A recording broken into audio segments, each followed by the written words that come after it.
Full time. Welcome back to Freo Faithful. It is full time at GMHBA Stadium, as I just mentioned. It's a hefty loss for the Dockers to start the season. It wasn't good. That was not good at all. Full time score. Geelong with a 78-point win, 23-9, 147 to Fremantle, 10-9, 69. Terrible on every front. We'll have a bit of a chat first. The pinned link is in the the pinned comment is the link to join the fan cams. Want as many of you on here as possible so we can sort of dissect and just vent. You can come and have a chat to me. I don't really know what to say about that. We'll obviously discuss more about the game on the podcast on Monday. And from there on out, it'll basically just be the review for the Sydney game. So we can just talk about this game for a bit now. Just sort of let my raw emotions out. I think my main concern still with Fremantle is our in-game consistency. As I've already said, by the way, make sure you click the link in the description and in the pinned comment to join the fan cams. I think our in-game consistency is still our main problem. It was something we struggled with last year, and it's something we really struggled with today. It was sort of just we had a really good first quarter, struggled to close out in the fourth, and that really, it just doesn't set you up well for the year, does it? I mean, the best teams close out fantastically, they start fantastically, and it sort of gives you a bit of leeway in the second and third. But today, it was just, we were always playing catch-up against Geelong, who are potentially a premiership. I mean, they're not just a premiership fancy. They're, in my opinion, the premiership favourite. And we've gone to their fortress, and we've copped a heftier loss than we wanted. But that third quarter showed so much promise. I mean, Murphy Reid, say whatever you want about him. Like, he was just absolutely unbelievable. And it's just one of those games where you've got to cop it, because I don't think... we played one quarter of good football. But for the rest of it, Geelong just beat us to every single ball. Bailey Smith, Max Holmes, those guys were always in the right space. We couldn't take Jeremy Cameron out of the game. We couldn't take Ollie Henry out of the game. We couldn't take Shannon Neal out of the game. Their smalls killed us, Stengel, Myers. I thought in the back line, they were fantastic. I thought Tom Stewart, after copping an early knock, played a fantastic game. So, yeah, I thought it was a really difficult game all around, and I just don't think we recovered very well overall. We've got 3 or 4 people in the studio. So I'll chuck the headset on and we can start to have a yarn to some of the fans. I'll get the stats up on my phone just so I can refer to them. We've got Harry in here. If Harry's there, I can currently see a black screen. If Harry can show himself, I'll get him in. If not, we'll rotate. We'll wait for Harry to show himself. In the meantime, we'll get... we've got a few in. We'll get the dockside view in for a chat. I think he's in there. There we go. Mate. Can you hear me? Yeah, I can hear you. Sweet. What are we saying? What did you say today? Yeah, look, it was obviously disappointing, but I think, we can't get too carried away with the third quarter and with Murphy's performance. But I think a lot of the issues today sort of stuff that can happen in the first week. A lot of poor disposal. The pressure just wasn't there. Geelong came to the game and we didn't. That was the big thing. And we came there in the third, and we saw they started to make a lot of errors in the third because we actually started to apply some pressure, which we hadn't done the first 2 quarters. And then the fourth was just, there's not really an excuse to give up like that in the fourth. That was just poor. Yeah, I thought, as I just said, like the start of the game and the closing out of the game was our 2 main issues. And last year, I look back to the Essendon game, we had a really, really good first half, and then that in-game consistency just faded. And you look back to all those last 4 games of last year, and it just feels like we haven't learned our lessons. In terms of individual performances, who stood out to you today? Apart from Murphy, because come on. Yeah. Well, Murphy was, he couldn't get involved because he was sort of playing back a little bit in the first 2 quarters. I don't know why that was, but going forward and obviously had an impact. But I've been critical of Johnson in the past, but he was on the ball from the first bounce. He managed to lay a few tackles and obviously got a lot of the ball. And I'm a big Jager fan, so a bit biased, but I thought Jager played pretty well today. At the back end, I thought, obviously, even though we did give up 147 points, I think Cox the injury doesn't look to have sustained. He's gotten past the injuries and all that, and he looks back to full fitness. But and then I looked at the midfield. Brayshaw was very quiet. He didn't do anything wrong, but he was very quiet still. Couldn't really get in the game. O'Driscoll and Sharp played their roles well. And then up forward, I thought Frederick kicked two. He always just kicks two. It almost doesn't seem no matter what the game is. He always just kick 2 goals, and no more really, no more, no less. But Tracy and a miss couldn't really get near it, particularly a miss. I think the delivery wasn't great either. But you just look at how contrasting that was to Geelong with Cameron up the other end. But our forwards, they didn't apply the pressure, and they weren't able to crumb as much as the Geelong forwards was, which was an issue we had last year as well. So yes, Switter going off didn't help, obviously, because he's probably one of the only ones that can sort of crumb the ball from half forward. And we saw Murphy do it as well, which was exciting. But the 3 for me, as I said, probably Johnson, O'Meara, and Reid. I think it's the 3 for me. Yeah, definitely. I thought our mids, they got the ball, and I thought they were decent with it. I thought it was our halfbacks that really cost us their actual ball use. But I think guys like Sirog and Brayshaw, who had quieter games than usual, or for their standards, their defensive midfield presence was just such a hard watch. Again, quite similar to the Essendon game. Without a guy like Hayden Young in there, it's so hard to try and counter the runners of guys like Holmes and Smith, who are always just going to hit you with speed. So I thought that was a main issue for us today. Yeah, it was. And that's possibly something that a player like Fife could potentially sort of play the defensive mid sort of position. Yeah, did against Sydney last year.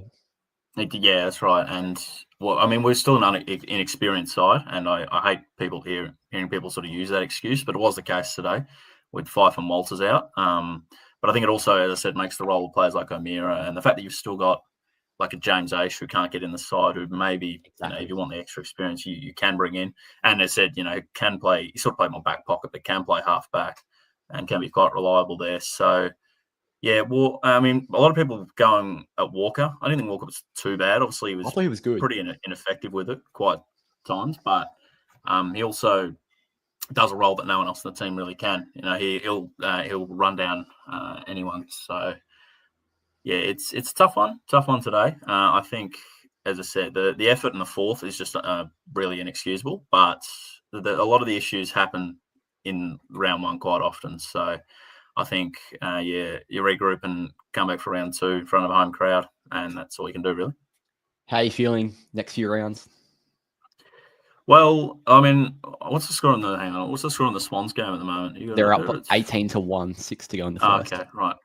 Well, if that continues that way, that might not look too good for us. But after that, the Eagles, we can win the Derby. We got the Dogs after that, Melbourne. I looked at the fixture, and I thought as long as we win one of the first 2, and then probably win, say, 3 of the next 4 against the Eagles, Dogs, who are obviously injured, got a lot of injuries, the Tigers, and I think it's Melbourne. If you get 4 out of the first 6, I think it's probably pass. So. But you can't go 0-2. It doesn't matter who you're playing. You can't go 0-2. It's pretty hard to make 0-2 and make finals. Yeah, next week becomes all the more important. But going back for but the Swans, they sort of have a few similar issues to us. I think, I look at their forward line, and I think they're probably a team that relies more on their midfielders to hit the scoreboard as well.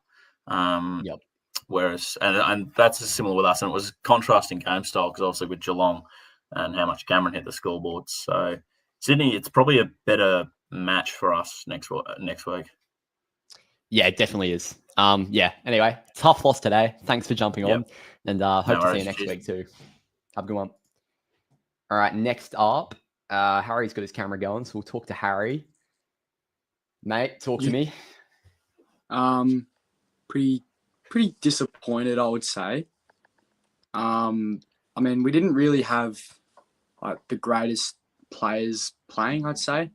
In my opinion, I don't think guys like Banfield and Warner should be first team. So, Chuck Bolton, Young, Darcy, I don't really rate Reedy. I think Voss should have played instead of Reedy. I think maybe chuck those guys in. I think a different story today. But apart from the excuses, that was a pretty poor performance, I think.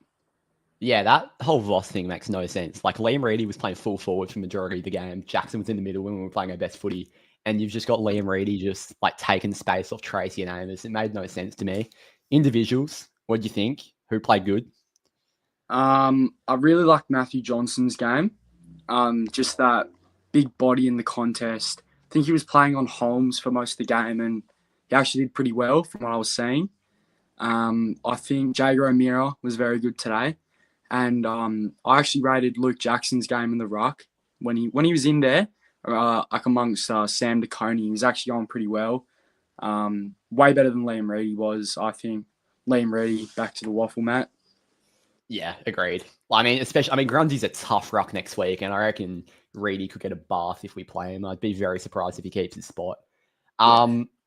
We should get Bolton back next week. As you just said, he would have made a massive difference in our front half. I mean, Switter's probably going to be out, so that's unfortunately going to be a like-to-like swap. Banfield probably still plays, who I thought did some good things. Youngie's still a few weeks away, so yeah, it would take a bit of time, but the depth we've got in the wings, I think, should set us up okay for the next few weeks. What's the deal with Sam Sturt? He copped a knee knock, I think, main training this week, like quite a recent injury. So I think he should be okay maybe next week, maybe the week after, but I don't think it'll be too long. Because I think that if Sammy Sturt's available, I think Bailey Banfield, in my opinion, I'd rather Sam Sturt than Banfield. Because I don't know if you've ever noticed this, but have you ever seen Bailey Banfield kick on his right foot? No, he's very one-footed. Yeah, he's very one-footed, and I think Sturt is quick. Banfield, you can play him half back, you can play him on the wing, but Sturt's he's that fourth tall. And the thing is with Sturt, he's got that pace on him. So if they're playing a very small defense, Sturt, unlike someone like an Amos, he can actually cope with a small, pacey defender playing on him. So that's why I quite like Sam Sturt in our forward line. Especially if you put like Jackson in the ruck and you play Sturt even as that third tall. Like Geelong had a very small forward line today. Like when you've got Tom Stewart as your main guy back there, he's half the size of Tracy and Amos. So yeah, he would have made a big difference. Bit annoying.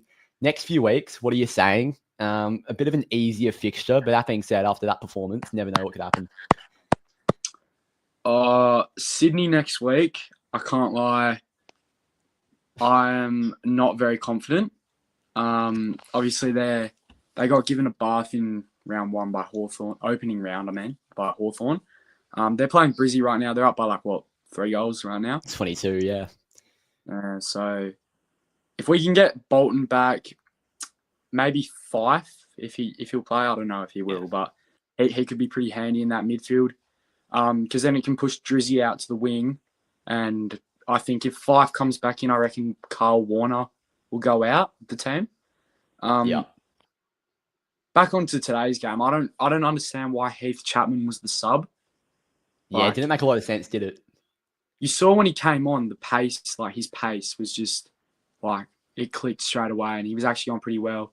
And I don't really rate Carl Warner. I think there's some blokes that weren't playing today, like a guy like Neil Erasmus, probably could have been getting a game instead of Carl Warner. But the thing I've noticed with Neil is in the waffle, he's an absolute gun, but when he comes up, he just looks confused a bit. No, I agreed with that Chapman bit. I rate Warner to an extent, and I think he can play a role for us. I didn't think he had a very good game today, but I don't think you could tell me the last time Draper, Cox, and Pierce all played a game together. If you had Chapman as that third tall, I just think that gives us so much more agility down back. It didn't make a lot of sense to me either. I thought Cox and Ryan were pretty average today. Yeah, it's tough to judge their games. Yeah, I guess just with the midfield setup, I think I might have mentioned it earlier, the defensive midfield setup, when you just keep getting bombarded with inside 50s, it's so difficult. I didn't think Brendan Cox played well. Some other people thought he did. Obviously swung forward and kicked a goal, but I just thought over the 4 quarters, difficult for Cox. Yeah, an underrated player who I actually will give a mention today, Corey Wagner. I think he was pretty good. He got a lot of the ball. I noticed in that first quarter, we had that one handball chain which led to the Brayshaw goal, and Wagner was a massive part of that chain. Did pretty well. So I think his run with Brandon Walker was pretty good today, I reckon. So I disagree with you saying that the halfbacks were a bit average. In that fourth quarter they were, but throughout the game, I Yeah. think they were pretty good. No, fair enough. All right, thanks for jumping on. Appreciate the yarn. Hope to see you next week after a win. And have a good one. All right, see you, brother. See ya. Got Zach waiting in the wings. Fergo, mate. Oh, am I frozen? Is that just on my screen? You are. Hold up. Just give us a sec. There you go. Is that better? All right. What happens? Right, Not great. Well, could be better. I wasn't expecting to win, and if we'd lost by like maybe 3 or 4 goals, it would have gone okay. Fair enough. Geelong, I personally had tipped them top of the ladder. Fair enough, but geez, the lack of effort in the last quarter, especially, it's a bit disappointing, really. Like I wasn't expecting to win at 3/4 time, but okay, we can make this a respectable loss, and it was just disgraceful, mate. Really, disgraceful. Yeah, I said before the game, like as long as we don't lose in an embarrassing manner, I'm okay. And I think as like Harry just said, like if we can win, I think it was the dock side, the first bloke, Jordan. If we can win one out of our first 2, I think that's a respectable start to the season. But it just puts so much more pressure on this Sydney game next week. And in a game where we could have made it respectable and not embarrass ourselves, like 21 points at 3/4 time. Like it was an unbelievable effort to get to there. But the fact we just let it get out to the biggest lead of the game, 78 points, like that's disgraceful. I think, Jay, there's a few players underperformed today for me. I don't understand, as old mate just before me said, sorry, I forgot his name. I don't know why Chapman was a sub. Carl Warner, terrible in my opinion. Reedy, terrible. I don't get, as you said before, the Voss Reedy thing. I don't understand that either, really. I mean, Missy tried, but he didn't even. I don't think he had any chance at goal the whole game, did he? I don't think he had any shots at goal. No, I didn't take a mark, I don't think. He took 1 mark on the wing, I think, maybe. But he wasn't very good. I thought Frederick, kicked 2 goals, but geez, besides the 2 goals, I didn't see him apply much pressure. That's the problem. Sukowski was obviously carrying an injury for mine the entire game. He was injured during the week at training, wasn't he? So I was surprised he played. And you could, he wasn't terrible, Switter, but he wasn't as lively as he usually is. And Frederick, he doesn't apply pressure much at all, to be honest. Like to an extent, he does, but it doesn't. I'm surprised when people don't mention it. We just lack forward pressure. Geelong just got away. Geelong exited the D50 basically the entire game how they pleased. Yeah, Freddie was he pops up with 2 goals, but he sort of just tends to do that. He can kick 2 goals, which is obviously making an effect on the game, but just in general play, he's a very, very hot and cold player. I understand he kicks goals, but geez, we just need someone who can apply pressure. Like obviously you hope Bolton can, but I'd rather Bolton be fucking getting the ball rather than having to chase defenders applying pressure. Like Switter's obviously a man for that, but you've got to have more than one pressure forward. But exactly. I mean, you look at a guy like Jack Delaney, maybe.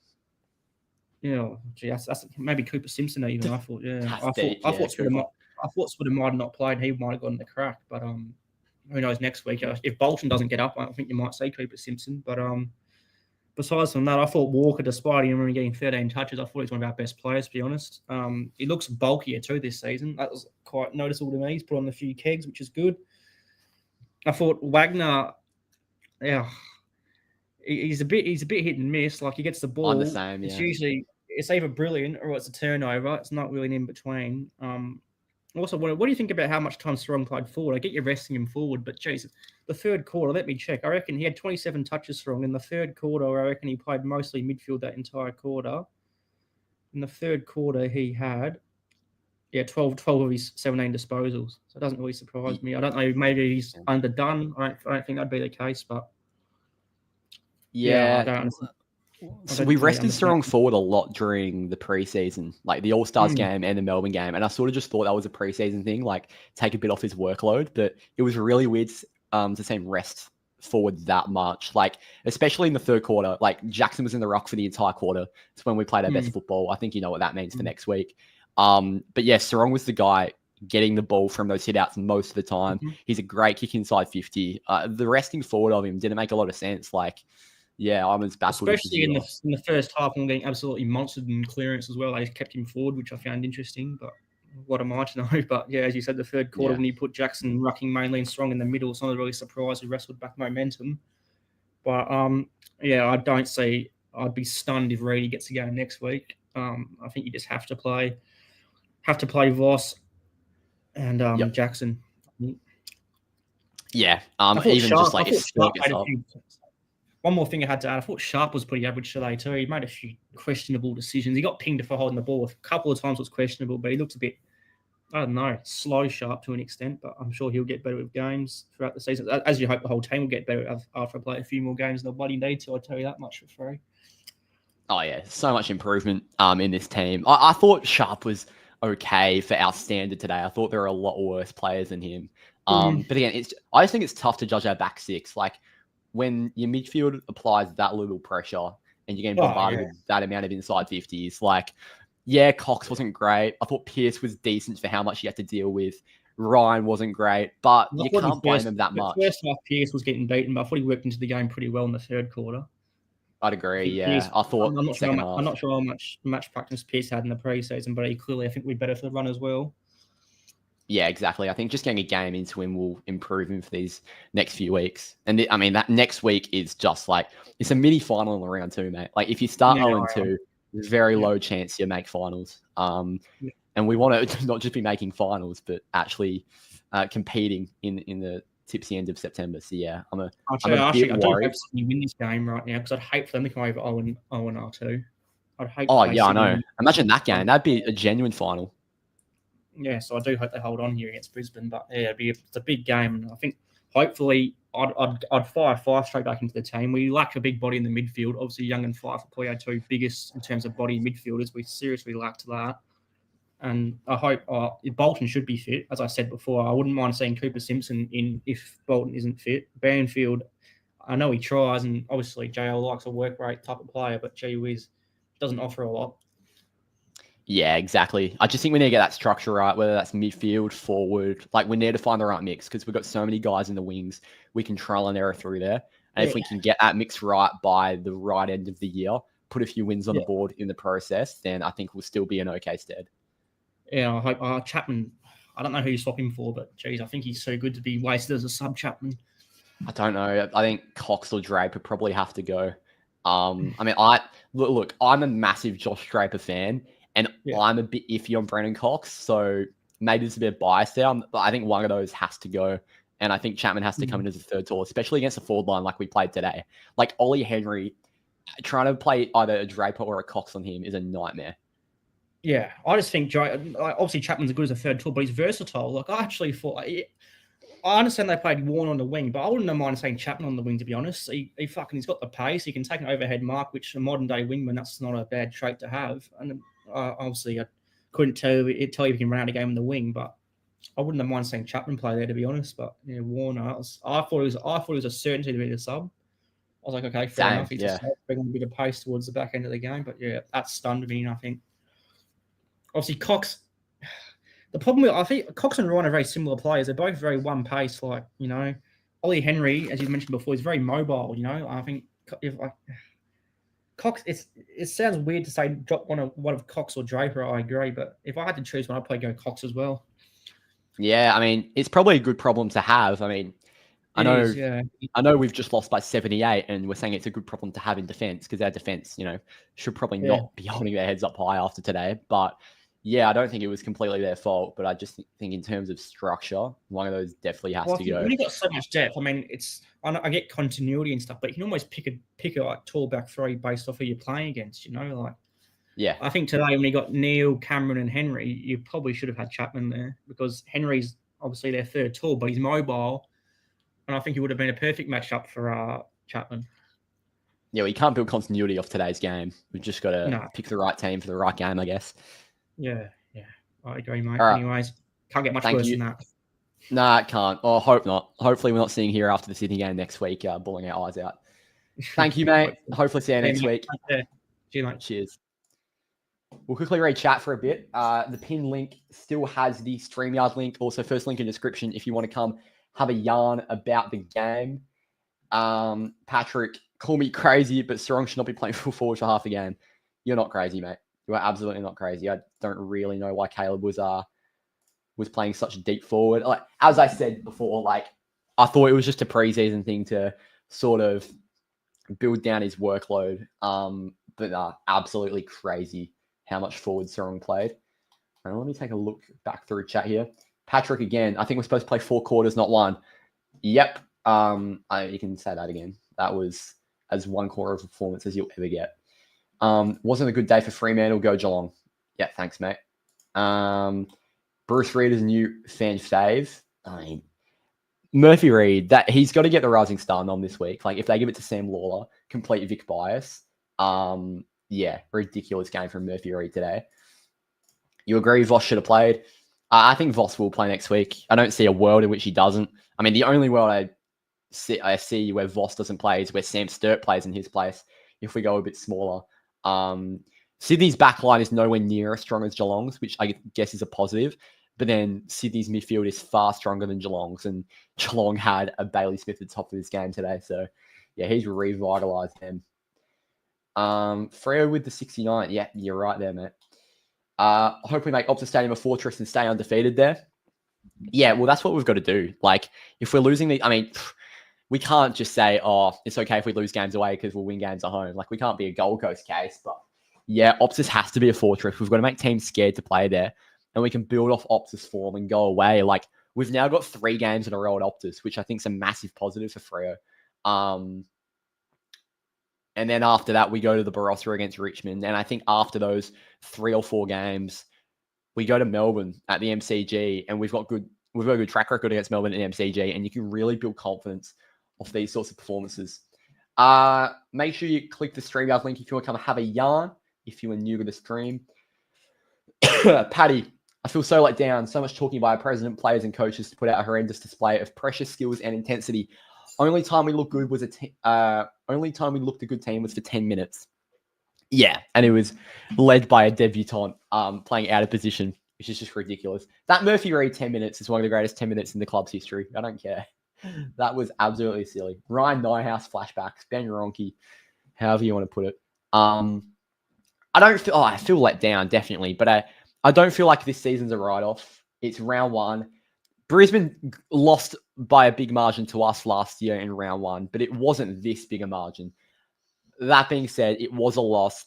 They had a bad start to the season, and they still have to build back. If we can get enough wins to hopefully propel ourselves just in the 8 at this point, and then start playing our best football at the right time of year, I think that's all you can really ask for. Wags played well. Strong also came around pretty late as well. Sarong had a great third quarter, but he just rested so much. I thought Andy Brayshaw was better than Sarong. I thought he had a really good game. But yeah, Sarong was a bit quiet. Wags is such an interesting one. He was one of our top ball getters, wasn't he, Wags? Wags had AFL app's not working. Wags had 24 touches, so he was our 6th top ball getter. He was our main ball getter off halfback. And yeah, I think he's got so much ability and he's so important to that team, but his efficiency was so bad. Like whenever he had to try and make a kick, I don't know, beyond 30 meters down the ground, I thought he had a few really good simple possessions. I thought he got us out of trouble from halfback a lot really well. But I just think in terms of his efficiency and making those darting kicks that we need a quarterback to sort of be making, I don't think Wags had it in him today. He's got to be on edge because, yes, Carl didn't have a good game, but he's in the wings. You've got James Aish who's in the wings. You've got so many guys of that mold that are in the wings ready to come in at halfback that you've got to be worried as a Corey Wagner. But I think Corey Wagner was like not even in our top 20 problems today. I thought he was decent for most. What else do we say? What else do we have? Looks like Corey is the Warner who we need to look out for based off this first quarter. How's Corey Warner playing? Is this him with a set shot that I'm watching right now? Yeah, it is, number 37. How many's Corey Warner kicked? Oh my God, he just missed that one. But I rate Corey Warner. You're right, mate. Yeah, not writing off the season. Definitely easy to get emotional and call for heads. Exactly. I think it's very easy to get emotional in-game. It's even easier to get emotional post-game. But I think being a level-headed fan base is so important. You don't want to go and start blaming individuals, blaming the team. You can blame the team. You don't want to start going blaming individuals, writing the season off, saying we're going to lose every game for the rest of the year, because I just think that's the most unhealthy thing you can possibly do as a fan base. So yeah, I think we really need to be mature about our approach going forward and just after this game. I've just chucked the StreamYard link back in the chat if anyone wants to join and come and have a yarn. What are we looking towards next week at home? Consistent against the Swans. Sorry, the link didn't go in there. Let me try again. Sorry, YouTube's not letting me share a link. Just check the link in the description or the pinned comment if you want to come have a yarn. What are we looking towards next week at home? Yeah, so the Swans, hopefully we get a big crowd. Hopefully we get 50K down to Optus on a Sunday arvo. It's one of those games where we just really need the crowd to get behind us. We don't want any... There'll be some negative media during the week from the mainstream, but we don't want to be calling for anyone's heads, as we just said. We just need to go forward. This game's not the be-all or end-all. It's a terrible performance, 78 points, but we saw signs where we can be really happy. You've got Murphy Reid. You've got that third quarter where, Jackson Sarong Brayshaw got to work. Alex Pearce had a really good portion of that game. You've got some good signs.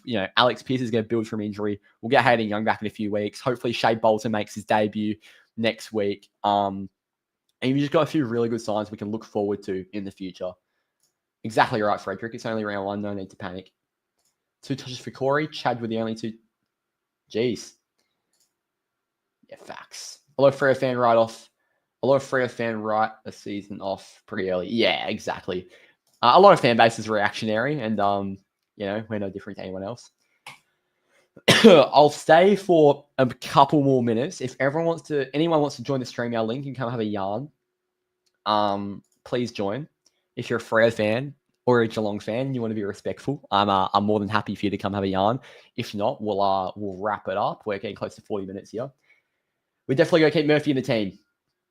He is just a gun, isn't he? And we found an absolute gem. He was top 5 in the mock draft for most of last year. And then he all of a sudden has just gone and fallen to us at 16, 17 and made his debut in round 1. And what a versatile guy we've got. I just want to say, was it the second quarter or something? We won 2 clearances that quarter. Murphy Reid was in the middle for both of them. He said during the week he wants to play as a defensive-sided midfielder and, neglect a Holmes or a Smith. And we didn't use him in that way. And it worked both times we put him in there. So I think a bit of the blame has to go on JL for not putting Murphy in the middle a bit more. In the third quarter, however, I thought it was reasonably smart putting him forward. No need to panic unless you have Dons. No, we're going to finish this round in 18th. I think. I'd be very surprised if there's a bigger losing margin than 78 this week. Who was your man of the match today? You Cats? I'm going to say man of the match was Murphy Reid. I think it would be very, very stiff not to give him that. Have you talked to Drizzy yet? I'm about to ask him.